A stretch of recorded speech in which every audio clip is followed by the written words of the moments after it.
Oke, masih dengan Profesor Kardus, tak berijazah tapi jenius.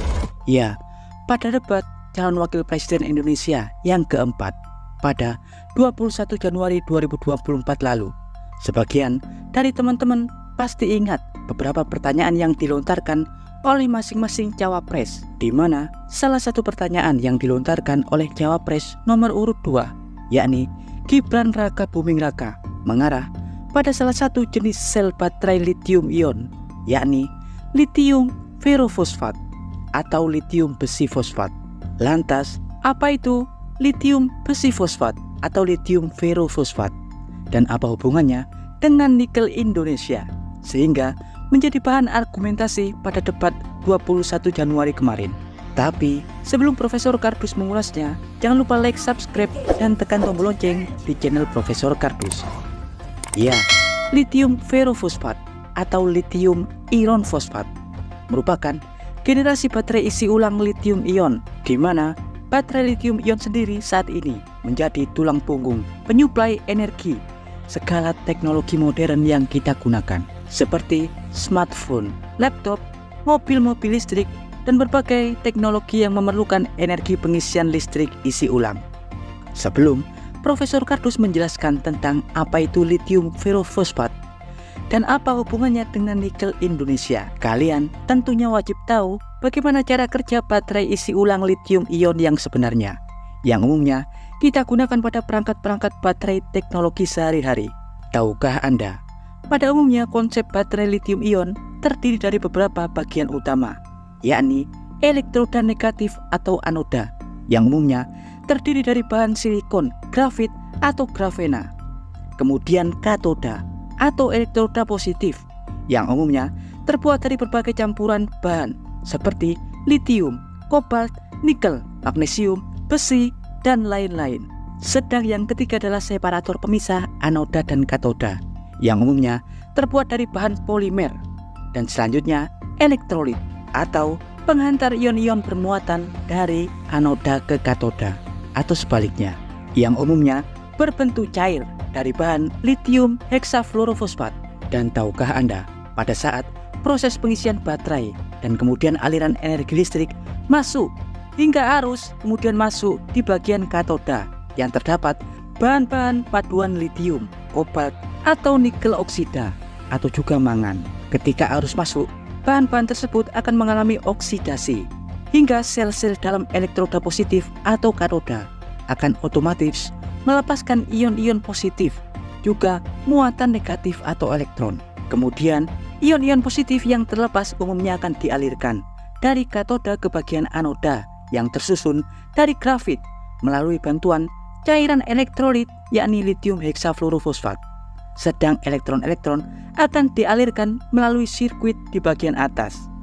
Ya, ion-ion positif dan elektron kemudian akan ditangkap dan kemudian diikat oleh anoda yang terdiri dari grafit atau grafen. Proses penangkapan dan pengikatan itulah yang merupakan fase penyimpanan daya atau energi. Dan ketika daya akan digunakan oleh perangkat akan mengambil daya tersebut dari baterai, maka ion-ion atau elektron yang sebelumnya tersimpan di anoda akan ditarik kembali dan kemudian dialirkan kembali ke katoda. Elektron-elektron kembali melewati bagian atas, sedang ion-ion kembali ke katoda lewat cairan elektrolit. Sistem itulah yang digunakan pada proses pengisian baterai isi ulang lithium ion. Ya, pada masalah debat kemarin, objek yang jadi bahan perbincangan adalah lithium ferro atau besi fosfat. Lithium ferrofosfat juga merupakan jenis baterai lithium ion, seperti halnya jenis lithium NMC atau lithium nikel mangan kobalt atau NCA, yakni lithium nikel kobalt aluminium. Ya, penggunaan baterai generasi lithium ferrofosfat atau LFP menjadi polemik karena industri besar dunia seperti Tesla yang awalnya menggunakan bahan katoda dengan kandungan seperti nikel, kobalt, mangan, dan lain-lain, kini beralih menggunakan teknologi lithium besi fosfat atau lithium ferrofosfat, yang artinya mayoritas Tesla saat ini tak memerlukan nikel untuk menjadi bahan utama pada baterai mobil listriknya. Di lain sisi, nikel merupakan komoditas utama bagi Indonesia karena faktanya cadangan nikel Indonesia merupakan yang terbesar di dunia dengan kualitas nomor 1. Sebenarnya tak hanya Tesla, bahkan sebagian besar produsen kendaraan listrik di dunia kini sudah banyak yang beralih menggunakan LFP atau lithium ferrofosfat. Seperti namanya, ferrofosfat.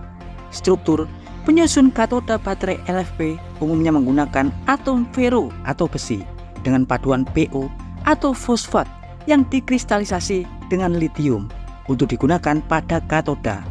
Sedang baterai lithium jenis NMC umumnya menggunakan paduan bahan nikel, mangan, dan kobalt. Di sini, struktur atom besi dan fosfat digunakan untuk mengganti nikel dan kobalt oksida. Mekanisme ini tentunya ada kelebihan dan kekurangannya. Diketahui, kelebihan bahan LFP adalah biaya produksi yang lebih murah karena harga besi tentunya jauh lebih murah daripada nikel. Tesla sendiri tentunya akan lebih mudah mendapatkan bahan besi fosfat karena di Amerika Utara bahan itu sangat melimpah. Sedang nikel hanya terdapat di negara-negara tertentu seperti Indonesia. Selain itu, baterai LFP juga diketahui lebih tahan lama karena memiliki rasio siklus pemakaian hingga 10.000 bahkan 20.000 siklus pemakaian isi ulang. Sedang baterai NCM atau NCA ada di rasio sekitar 5.000 hingga 10.000 siklus pemakaian. Tapi meski lebih murah, kelemahan dari baterai lithium ferrofosfat adalah tingkat kepadatan energi atau energi density yang dihasilkan yang hanya sekitar 130 watt per jam, setengah kali lebih kecil daripada NCM atau NCA, yang artinya untuk kapasitas isi ulang baterai berbahan nikel dapat menampung energi jauh lebih lama atau jauh lebih banyak. Karena itu, umumnya baterai nikel akan digunakan untuk kendaraan-kendaraan listrik besar dengan daya pemakaian jangka panjang. Sedang baterai LFP umumnya untuk kendaraan-kendaraan kecil seperti motor listrik atau mobil listrik karena kapasitas penyimpanannya rendah. Iya, peralihan dari penggunaan nikel ke besi fosfat tentunya mengganggu rencana hilirisasi produk nikel Indonesia. Hilirisasi adalah konsep produksi bahan jadi dari bahan baku lokal. Artinya, jika pemerintah mengupayakan hilirisasi nikel, Tesla tentunya wajib membangun pabrik produksi baterai di Indonesia. Bahan baku nikel tentunya tidak boleh dibawa keluar dari Indonesia. Artinya, nikel kita hanya diekspor dalam bentuk produk jadi. Tapi berhubung Tesla lebih memilih dan kemudian beralih ke produk LFP, hal ini tentunya akan menghambat hilirisasi nikel Indonesia. Ya, dan berikut adalah informasi singkat dari Profesor Kardus tentang lithium ferrofosfat atau LFP. Profesor Kardus dari Tesla Manufacturing Industry mengabarkan